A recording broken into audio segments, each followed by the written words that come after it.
그럼 설교를 시작하겠습니다. 지금부터가 진짜입니다. 오늘 설교는 요한일서 4장 16절 말씀으로 사랑을 표현하라라는 제목의 말씀을 나누고자 합니다.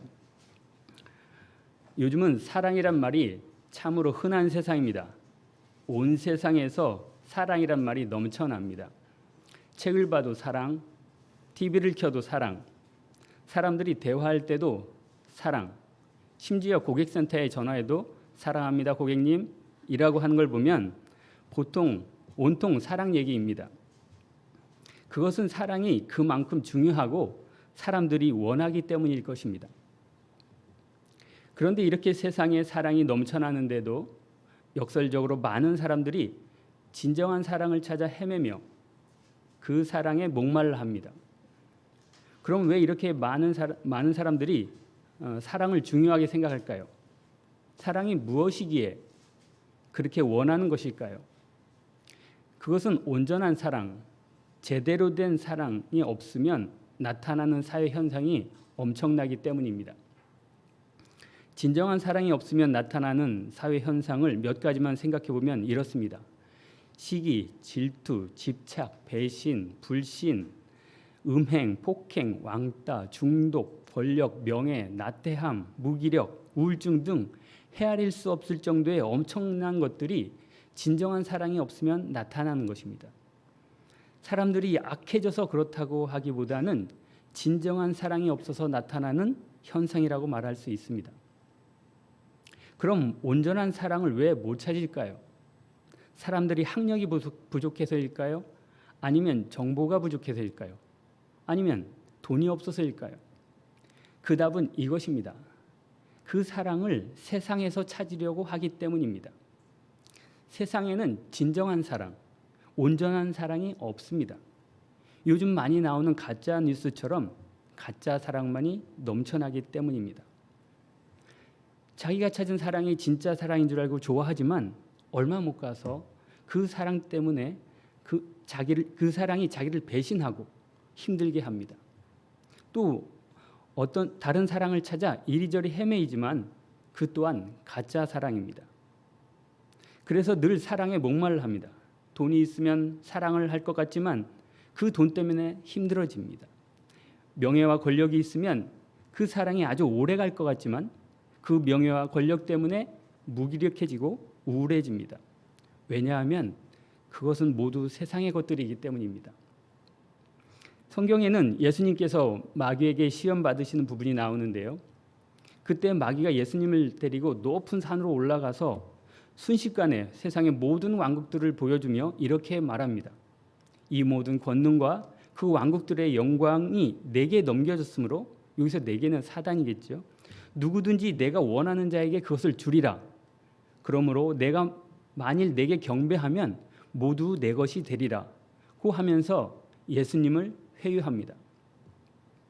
사단이 말한 것처럼 모든 권능과 그 왕국들의 영광이 사단에게 넘겨진 것입니다. 이 세상의 임금은 사단이고 사단이 주인입니다. 그러니 세상에는 진정한 사랑이 없고 사단이 만들어 놓은 가짜 사랑만 있는 것입니다. 그런데도 세상 사람들은 자기가 사랑하는 것이 진짜인 줄 알고 만족하고 좋아합니다. 그러면 우리가 보는 성경 말씀에는 사랑에 대해서 뭐라고 말씀하고 계실까요? 지금부터는 성경에서 말씀하시는 사랑에 대해서 알아보겠습니다. 성경에도 사랑이란 말씀이 넘쳐납니다. 특히 사도 요한이 쓰신 요한복음과 요한 1, 2, 3서에서는 다른 성경보다 사랑이란 말씀이 훨씬 많이 기록되어 있습니다. 그래서 오늘은 요한 1서와 요한복음 말씀을 위주로 알아보겠습니다. 혹시 누가 저에게 66권의 성경을 함축해서 표현하는 말씀이 어디냐고 질문한다면 개인적으로 저는 창세기 1장 1절 처음에 하나님께서 하늘과 땅을 창조하시니라는 이 말씀과 요한일서 4장 16절 중반에 하나님은 사랑이시니라는 말씀이라고 얘기할 것입니다. 이 말씀은 우리에게 친숙한 말씀입니다.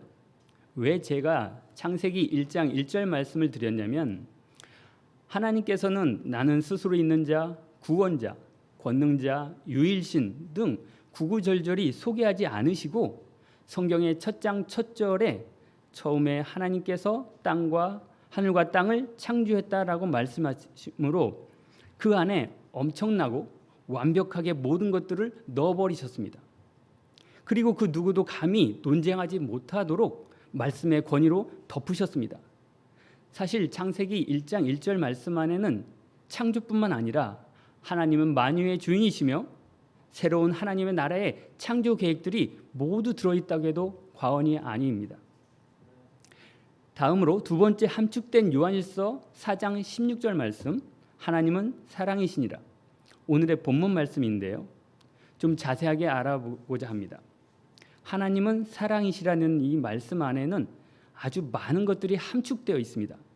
그 사랑 안에는 은혜와 복음, 믿음과 구원, 생명과 죽음, 의로움, 죄사함, 희생, 긍휼, 자비, 온유함, 인애, 율법, 헌신, 십자가 등 엄청난 것들이 내재되어 있는 것입니다. 그럼 이제부터 성경에서 말씀하시는 사랑을 구체적으로 한번 살펴보겠습니다. 앞서 말씀드린 것처럼 성경에서 사랑이란 단어는 사도 요한께서 제일 많이 사용하셨는데 그분께서 쓰신 요한일서 4장 7절을 보면 이렇게 기록되어 있습니다. 다 같이 한번 읽어보겠습니다. 시작. 우리가 서로 사랑하자. 사랑은 하나님께 속한 것인즉 사랑은 이 말씀을 보니 아주 중요한 말씀이 있는데 사랑은 누구에게 속한 것이냐면 하나님께 속한 것이라고 말씀하십니다. 그러니까 사랑은 이 세상이나 우리 같은 사람의 것이 아니고 하나님의 것이라는 것입니다.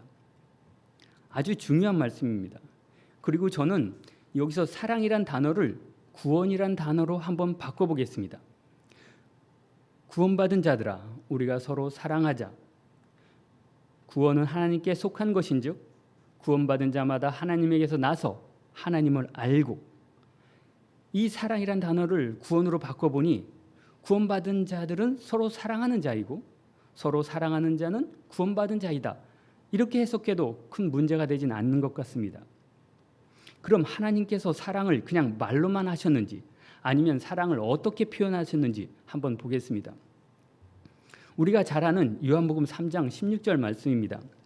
함께 읽어보겠습니다. 하나님께서 세상을 이처럼 사랑하사 자신의 독생자를 주셨으니 이것은 누구든지 그를 믿는 자는 멸망하지 않고 영존하는 생명을 얻게 하려 하심이라. 이 세상에 있는 우리를 사랑하셔서 자신의 독생자를 주셨답니다. 또 로마서에도 그 사랑을 표현하셨는데요. 로마서 5장 8절 말씀입니다. 시작. 우리가 아직 죄인 되었을 때 그리스도께서 우리를 위해 죽으심으로 하나님께서 우리를 향한 당신의 사랑을 상당히 제시하셨느니라. 이 로마서 말씀도 요한복음 3장 16절 말씀에서처럼 우리를 사랑하셔서 그리스도께서 죽으셨답니다. 그것이 우리를 향한 하나님의 사랑 표현이라고 말씀하십니다. 다시 좀 정리해 보겠습니다. 앞서 본 것처럼 사랑은 사람의 것이 아니고 하나님에 속한 것인데 하나님께서는 그 사랑을 어떻게 표현하셨냐면 독생자이신 예수 그리스도를 죽이심으로 우리를 향한 하나님의 사랑을 당당하게 제시하셨다라고 말씀하십니다. 우리의 죄 때문에 독생자이신 예수 그리스도를 죽이심으로 하나님의 사랑을 표현하셨다는 것을 정확하게 알게 되었습니다. 그럼 하나님의 사랑을 정확하게 알게 된 우리는 이제 하나님을 어떻게 사랑해야 할까요? 우리를 위해, 아니 나를 위해 죽으신 예수 그리스도를 어떻게 사랑해야 할까요? 과연 하나님을, 예수님을 우리는 사랑할 수 있을까요? 어떤 종교인들은 주님께 헌금을 많이 하는 것으로 또는 목사님을 하나님처럼 섬기는 것으로 일천번제나 주일을 성수하는 것으로 또는 착한 일을 많이 하는 것으로 하나님에 대한 사랑을 표현하기도 합니다. 그것도 아주 열심히 열정적으로 말입니다. 그러나 우리는 이런 것들이 성경적이지 않고 잘못된 가르침이라는 것을 너무나 잘 알고 있습니다. 그럼 성경에서는 어떻게 우리의 사랑을 표현하라고 기록해 놓으셨을까요? 이것 또한 사도 요한께서 잘 기록해 놓으셨습니다. 요한일서 3장 16절 23절입니다. 하나님께 같이 읽겠습니다. 하나님께서 우리를 위해 자신의 생명을 버리셨으므로 우리가 이로써 그분의 사랑을 깨닫나니 우리가 형제들을 위해 우리의 생명을 버리는 것이 마땅하니라. 그분의 명령은 이것이니 곧 우리가 그분의 아들 예수 그리스도의 이름을 믿고 것이니라. 예. 말씀을 자세히 보니 하나님께서 우리를 위해 자신의 생명을 버리셨답니다. 그러니 우리도 형제를 위해 우리의 생명을 버리는 것이 마땅하고 그것은 명령이랍니다. 그럼 4장에서 더 찾아보겠습니다. 요한일서 4장 7절 8절 말씀입니다. 시작. 사랑하는 자들아 우리가 서로 사랑하자. 사랑은 하나님께 속한 것인즉 사랑하는 자마다 하나님에게서 나서 하나님을 알고 사랑하지 아니한 자는 하나님을 알지 못하나니 이는 하나님이 사랑이시기 때문이라. 이 말씀은 앞에서도 보았는데요. 잘 보면 형제를 사랑하는 자는 하나님께 속한 자이고 하나님께 나서 하나님을 안답니다. 그러나 사랑하지 않는 자는 하나님을 모르는 자랍니다. 하나님을 알지 못하는 자는 우리가 어떻게 될지 너무나 잘 알고 있습니다. 다음은 요한일서 4장 11절 12절을 보겠습니다. 시작. 사랑하는 자들아 하나님께서 우리를 이처럼 사랑하셨은즉 우리도 서로 사랑하는 것이 마땅하니라. 어느 때나 아무도 하나님을 보지 못하였으되 만일 우리가 서로 사랑하면 하나님께서 우리 안에 거하시고 그분의 사랑이 우리 안에서 완전하게 되느니라. 아멘. 여기서는 하나님께서 우리를 이처럼 사랑하셨는데 우리도 서로 사랑하는 것이 마땅하고 서로 사랑하면 하나님의 사랑이 우리 안에서 완전하게 된답니다. 다음은 5장 3절 말씀입니다. 시작. 우리가 그분의 명령들을 지키는 것 이것이 곧 하나님을 사랑하는 것이라. 그분의 명령들은 무겁지 아니하니라. 이 말씀에서는 하나님을 사랑하는 것은 명령인데 그 명령들은 무겁지 않답니다. 지금까지의 말씀을 좀 정리해 보면 이렇게 요약될 것 같습니다. 하나님을 사랑하는 자는 하나님께 속한 자이며 그분 안에 거하는 자로서 형제를 위해 생명을 버리는 것이 마땅하답니다. 심지어 그것은 주님의 명령인데 그 명령은 무겁지 않다고 하십니다. 여러분, 이 말씀에 쉽게 순종하시겠습니까? 저는 처음에 이 말씀을 대하고 참 어려웠습니다. 부담스러웠습니다. 자식을 위해 생명을 버리는 것도 몇 날 며칠 고민해야 하는데 심지어 형제를 위해 생명을 버리라는 말씀을 저렇게 쉽게 하실 수 있나? 그런데 그 말씀은 무겁지 않다, 가볍단 말씀인데요. 저에겐 쉽지 않은 말씀이었습니다. 그래서 이 말씀은 사도 요한께서 기록한 말씀이니 좀 과장해서 쓰시지 않았나 해서 예수님은 뭐라 말씀하셨는지를 찾아보게 되었습니다.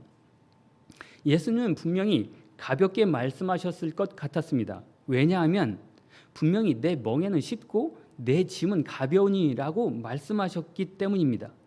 그뿐입니까? 진리를 알지니 진리가 너희를 자유케 하리라고 말씀하셨지 않습니까?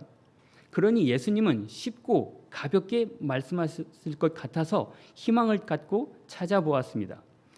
요한복음 13장 34절 35절입니다. 시작. 내가 새 명령을 너희에게 주노니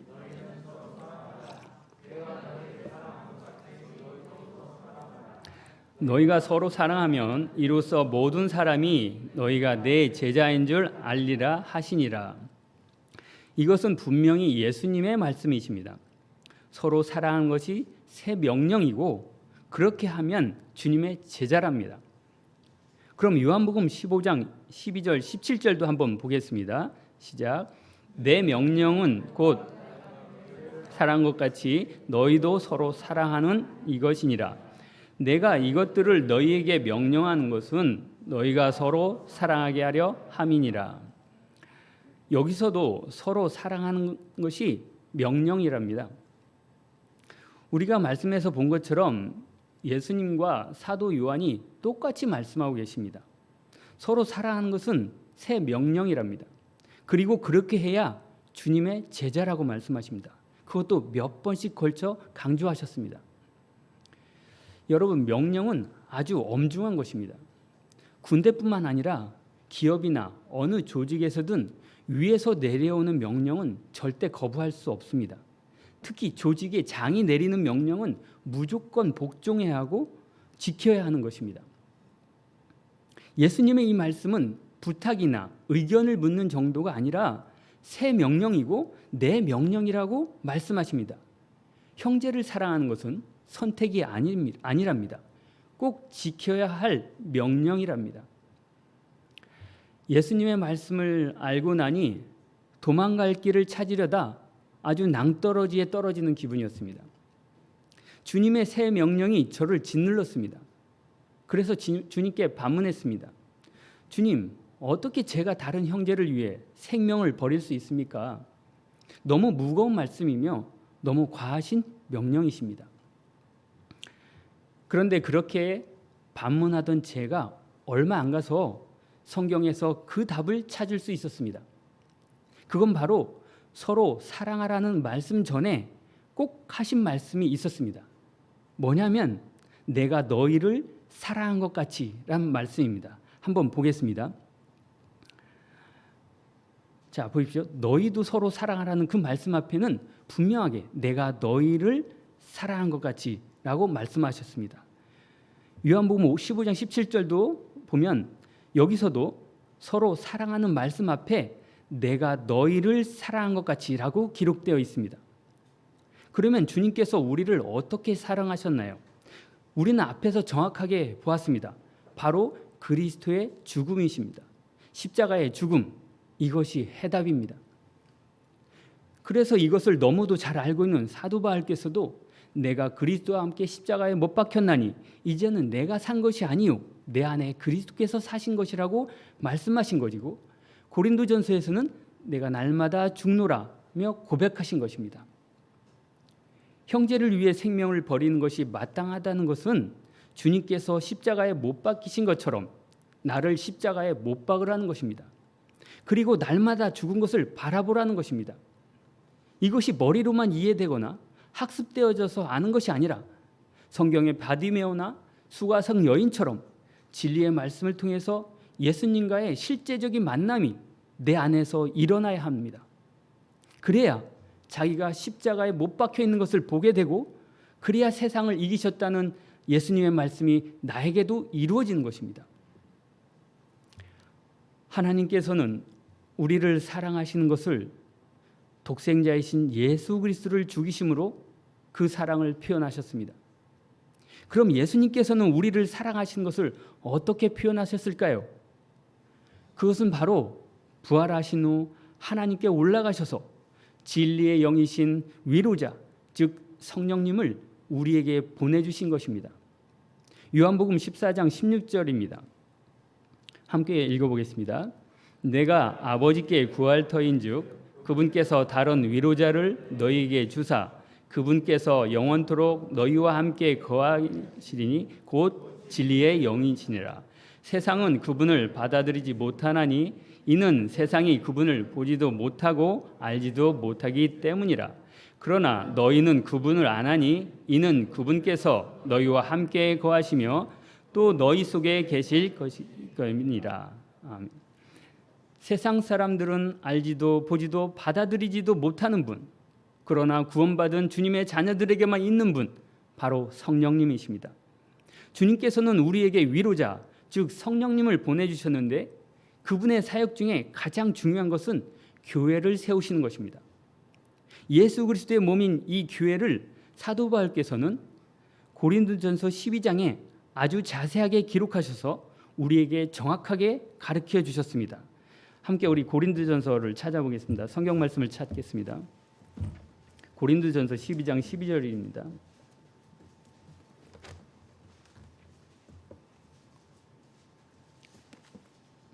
고린도전서 12장 12절부터 27절 말씀입니다.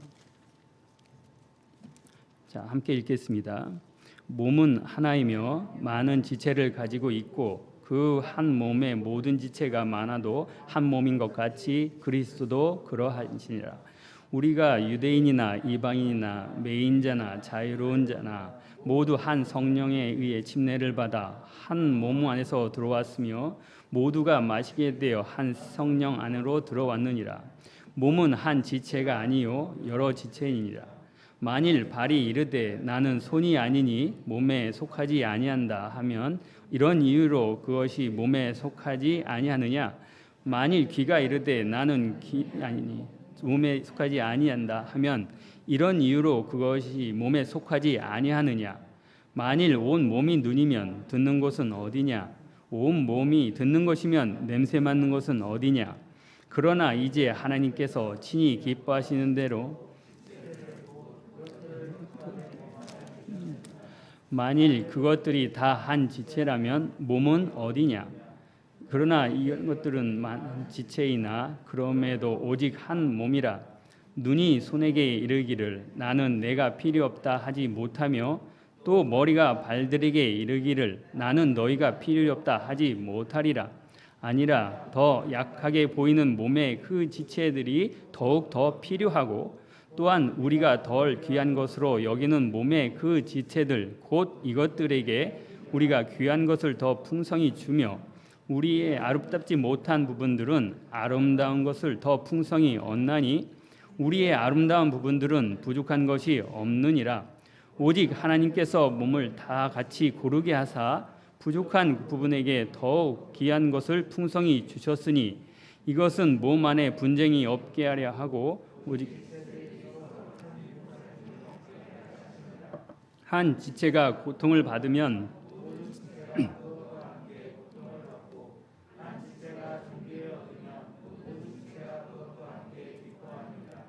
이제 너희는 그리스도의 몸이요 별개요 지체니라. 아멘.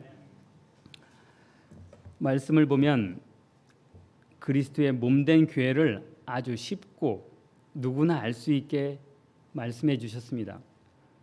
이 말씀은 너무 쉬워서 다시 설명이 필요 없을 정도입니다. 예수님께서 표현하신 사랑은 바로 교회입니다. 바로 성령께서 다스리는 교회 말입니다. 그리고 그 교회를 주님의 몸이라고 명하셨습니다. 우리가 예수님 안에 있다는 것은 주님의 몸인 교회에 거한다는 것입니다. 그러니 이 교회가 얼마나 귀하고 소중합니까? 핏값으로 세우신 교회는 생명인 것입니다. 자, 그럼 여기까지의 내용을 좀 정리해 보겠습니다. 하나님은 우리를 사랑하셔서 그 표현으로 예수 그리스도를 주셨습니다. 그리고 예수 그리스도께서 하나님 우편으로 가시면서 우리에겐 진리의 영이신 성령님을 보내주셨고요. 그 성령님은 그때부터 지금까지 주님의 몸된 교회를 세워가지고 계십니다. 이 교회 시대가 끝나면 성도의 휴거와 함께 7년 환란이 시작되고 그 환란이 끝나면 저 예루살렘의 올리브산 위에 예수 그리스도께서 다시 오실 것입니다. 그러나 창세전부터 지금까지 그리고 새 예루살렘 성이 하늘로부터 내려올 때까지 변하지 않는 것이 있는데 그것은 바로 하나님의 사랑인 것입니다. 그 사랑만이 진짜 사랑이며 변하지 않는 사랑입니다. 세상에는 교회가 참 많습니다. 편의점보다 많은 것이 교회일 정도입니다. 이 교회 저 교회 할 것 없이 모두 다 진짜 교회라고 말합니다. 참 진리가 있다고 말하며 하나님의 말씀을 온전하게 지킨다고 말합니다. 이런 많은 교회를 우리가 다 다녀봤습니다. 그때는 그런 교회가 참인 줄 알고 얼마나 열심히 헌신하고 갖다 바쳤습니까? 눈에 보이는 치유 은사나 방언이 성령 충만이나 믿음의 척도인 양 얼마나 추종하고 열광했습니까?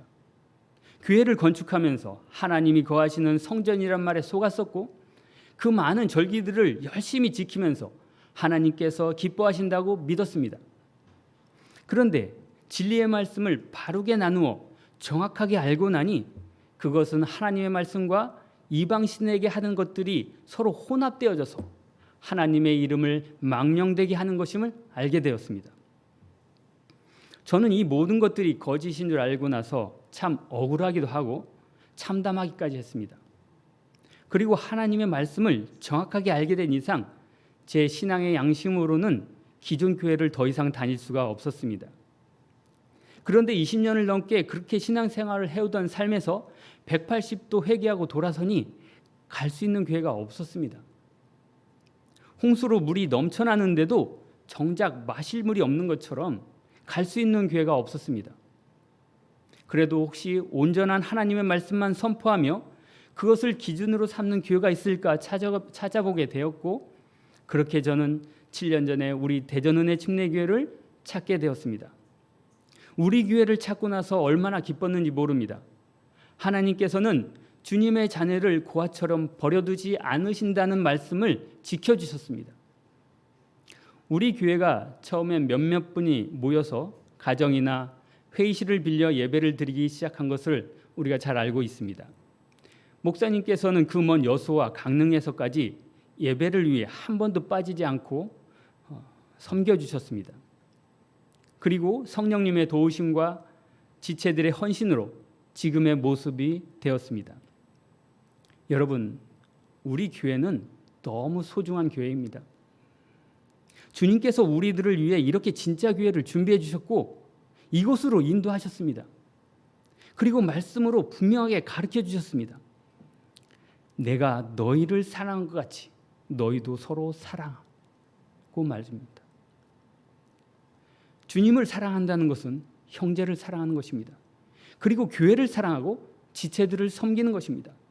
지체들을 섬기는 것은 어려운 것이 아닙니다. 예배 일찍 와서 지체들과 교제하고 또 식사하면서 일주일에 한 번 만난 기쁨을 서로 나누는 것입니다. 나와 가깝지 않았던 형제나 자매에게 차를 권하며 서로에 대해서 알아가는 것, 그래서 그 형제나 자매가 어떤 기도 제목이 있는지 그를 위해 기도해 주는 것입니다.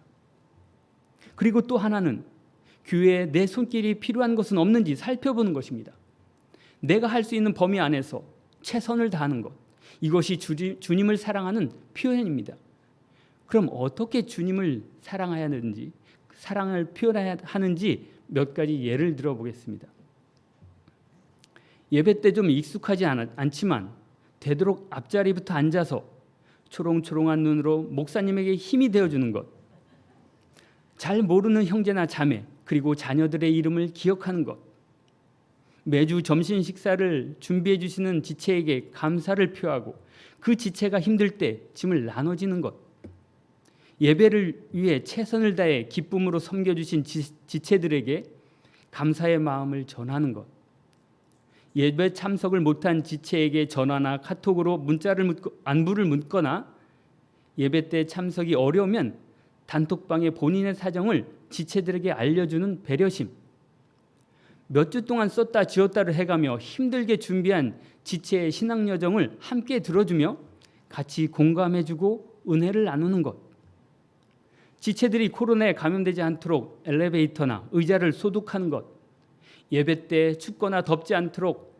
냉난방 온도를 적절하게 맞추는 것, 교회 바닥에 더러운 것이 보이면 청결하게 하는 것, 화장실에 종이 티슈나 휴지를 보충하는 것, 꽉 찬 쓰레기통을 비우며 우리 교회 건물의 분리수거는 어떻게 하는지 알아두는 것, 비뚤어진 의자나 테이블을 보기 좋게 맞춰놓는 것, 냉온수기 물바지를 청소하고 종이컵과 커피를 보충하는 것, 아이들이 청결하게 지낼 수 있도록 유아실을 청소하는 것 등 주변을 잘 살펴보면 지체들을 위해, 예배를 위해 사랑을 표현할 수 있는 것들이 많이 있습니다. 나를 사랑하시고 구원해 주신 은혜가 너무 감사해서 작은 것이지만 묵묵히 해나갈 때 그것이 하나님을 사랑하는 것이고 예수 그리스도를 사랑하는 것입니다. 좀 서툴거나 쑥스러워도 괜찮습니다. 교회를 위해, 형제를 위해 내가 할 수 있는 것을 찾아 실천하는 것이야말로 서로 사랑하라는 주님의 명령을 지키는 것입니다.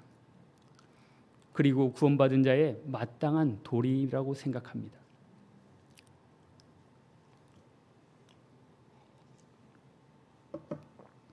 교회는 주님께서 머리이시고 주인이십니다. 우리 또한 교회의 머리이신 주님께 붙어있는 지체이기에 주인인 것입니다. 주인은 교회를 올바르게 세워야 할 책무가 있습니다. 말씀을 많이 아는 것도 중요하지만 서로 사랑하는 것이 더 중요합니다.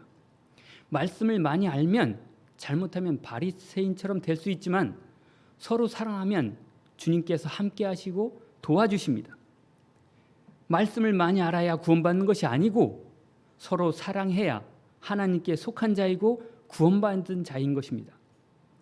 단정하고 정결한 옷차림, 바른 말과 품위 있는 행동, 서로에 대한 배려와 청결하고 정돈된 예배당, 그 위에 말씀과 교제로 풍성한 교회를 세워가는 것, 이것이 하나님에 대한 우리의 사랑 표현입니다. 어렵지 않습니다. 남의 눈치 볼 것도 없습니다. 주님을 사랑하는 분이라면 누구나 할 수 있습니다. 하나님의 사랑을 많이 받았거나 말씀을 많이 깨달았다면 더 많이 사랑하시면 됩니다. 저는 우리 교회가 너무 좋습니다. 대학교에서 학생들을 가르치시며 입학처장으로 입학의 모든 일들을 주관하시고 학회 때문에 세계 곳곳으로 1년에 서너 번씩 출장을 다니시는 엄청난 일과 속에서도 교회 섬기는 것을 최우선으로 두시고 애쓰시는 우리 목사님이 너무 좋습니다. 교회 목회한다는 것 때문에 다른 일들을 소홀히 해서 교회에 누가 될까 봐 남들보다 더 열심히 일하시며 예전보단 그래도 가까웠다지만 아직도 고속도로를 1시간 넘게 달려오고도 제일 먼저 교회에 오셔서 이것저것 챙겨 놓으시는 목사님과 사모님을 저는 본받고 싶습니다. 무더운 어느 여름날 예배를 위해 갓난아기를 업고 교회에 오는 것도 힘들 텐데 지체들을 위해 시원한 음료 한 박스를 들고 엘리베이터에서 내리던 자매님이 있어서 저는 우리 교회가 너무 좋습니다. 봄부터 무더운 여름까지 땀 흘려 열심히 지은 농산물을 나눠주며 너무 조금이라 미안하다고 말하는 넉넉한 마음으로 섬겨주는 지체가 있어서 우리 교회가 너무 좋습니다. 오른쪽 손과 발이 불편해서 지체들의 점심을 준비하는데 정상인보다 2-3배의 시간이 걸리고 가끔 손에 힘이 없어서 후라이팬을 바닥에 떨어뜨려 가면서도 기쁨으로 섬기는 자매가 있어서 저는 우리 교회가 너무 좋습니다. 요즘같이 말씀을 전하거나 전도하기가 어려운 시대에 정확한 성경 말씀과 올바른 믿음을 간단 명료하게 유튜브로 전하시는 형제님이 있어서 저는 우리 교회가 너무 좋습니다. 평일인데도 형제들이 너무 보고 싶어서 시간 되는 형제들을 불러 모아 멋진 식당에서 맛있는 저녁 식사를 대접하며 함께 교제했던 형제님이 있어서 저는 우리 교회가 너무 좋습니다. 주님이 우리를 사랑하신 것처럼 우리도 서로 사랑하라는 명령에 순종하여 그 사랑을 표현하려고 애쓰며 고민하는 지체들이 많아서 저는 우리 교회가 너무 좋습니다. 여러분, 우리 교회는 참으로 좋은 교회입니다. 이런 교회를 주신 주님께 감사해야 하고 더 좋은 교회로 만들어가야 하는 책임과 의무가 우리 모두에게 있습니다. 앞으로도 계속해서 이런 좋은 교회를 함께 세워가기를